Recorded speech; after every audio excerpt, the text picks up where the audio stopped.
আপনি তো recently success হয়েছেন এবং আপনার অনেক ফ্যান ফলোয়িং আছে।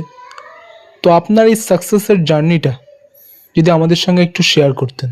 আমার জার্নিটা শুরু হয়েছিল একদম ছোট থেকে। আমি একদিন ঘরের মধ্যে খেলতে খেলতে আমার মনে আছে আমি 2 টাকা কুড়িয়ে পেয়েছিলাম। সেখান থেকেই শুরু করি আমি।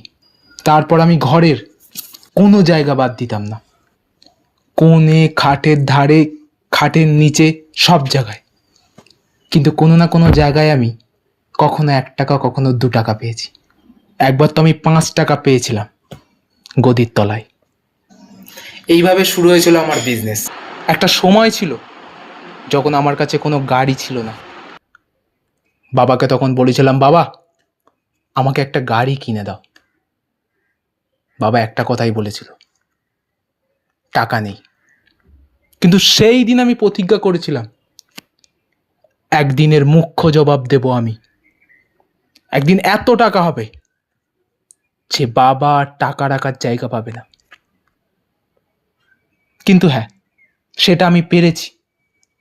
আজকে আমার বাবা সত্যি টাকা রাখার জায়গা পায় না, কেননা বাবা যেখানেই টাকা রাখে সেখান থেকে আমি চুরি করে নিই। সেই জন্য বাবা খুঁজেই পায় না যে কোথায় টাকা রাখবো, যেখানেই রাখে চুরি হয়ে যাচ্ছে। এইভাবেই হয়েছিল আমার গাড়ি কেনা। একটা দিন ছিল যখন বন্ধুরা কেউ পাত্তা দিত না, সবাই অবহেলা করত। কিন্তু তার পরের দিন যখন আমি 750 নিয়ে ওদের কাছে গেলাম, চোখে পড়ার মতো ক্রেজ ছিল আমার।